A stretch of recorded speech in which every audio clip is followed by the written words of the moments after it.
the date down in your journal. You're like, today we went to McDonald's. I saved the receipt. I saved the receipt. Yeah. So that's kind of how stewardship works out in normal life, is when you get so crazy in love, you want to keep everything that person said. You want to treasure it. It's like, you know, if you had a super romantic person in your life and they wrote poetry to you all the time, you want to keep every poem. Like, people have that song or the memory. And so for me, I just have this love of when he actually speaks to me, that I just want to treasure what he says. And so what stewardship happens when you actually receive the word. So I'll tell you a bit about my first prophetic word.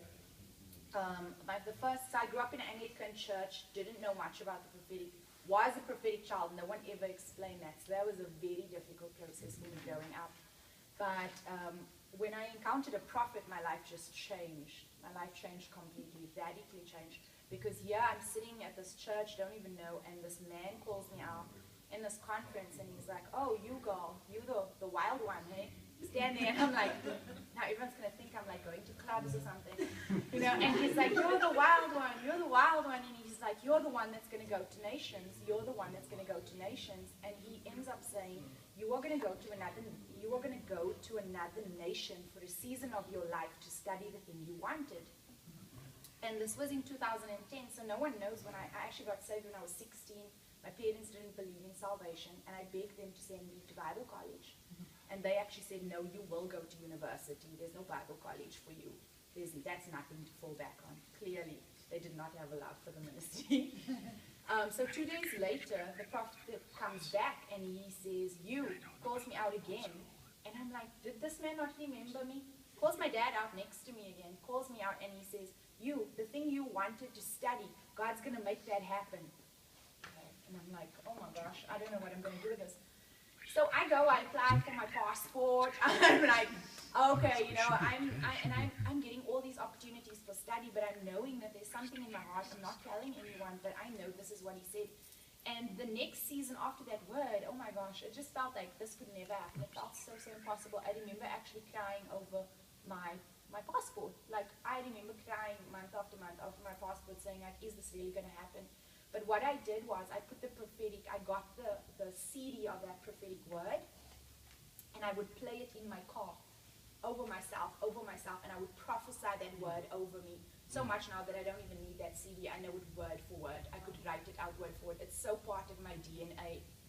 And that in 2012, the Lord said, you know, okay, you're going to Bethel. And I left for Bethel in a 3-week span. Money paid for, acceptance paid for, visa and everything. And I had no money, nothing. My money came through, got my visa in 2 working days. Had I not had that prophetic word, I don't think I would have been able to leave my country with that amount of confidence.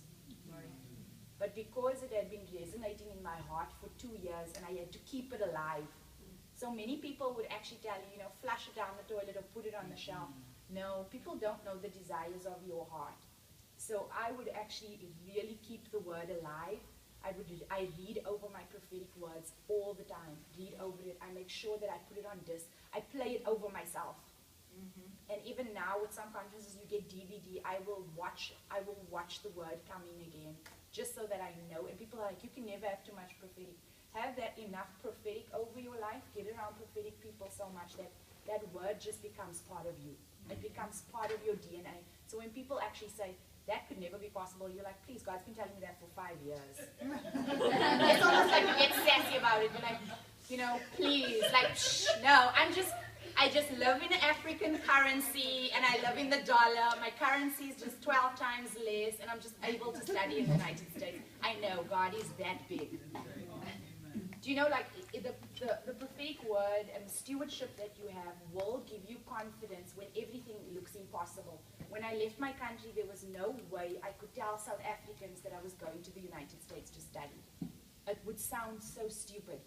Why would you go to the United States? It's more money, more accommodation, more tuition, more everything.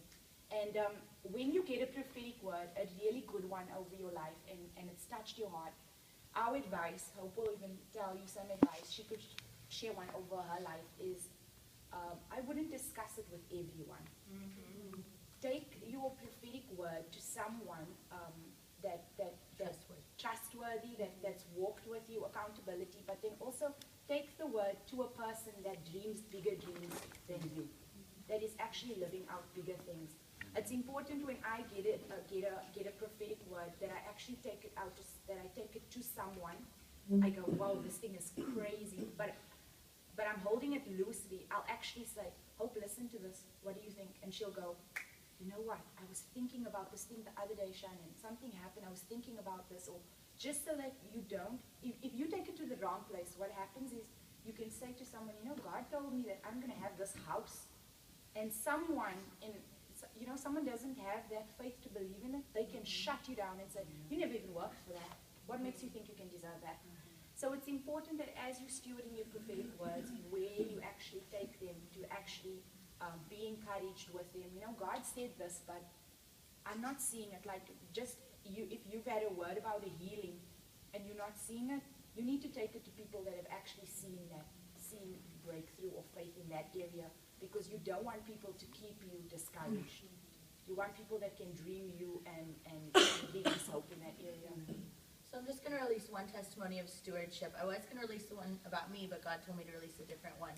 So 2 months ago or 3 months ago, I prophesied over a team that's going to Coachella Music Festival to do a ministry trip. Never been done before. They're going to go and listen to the music and rejoice and dance and everything, and they have no idea what's going to happen. They have a dream.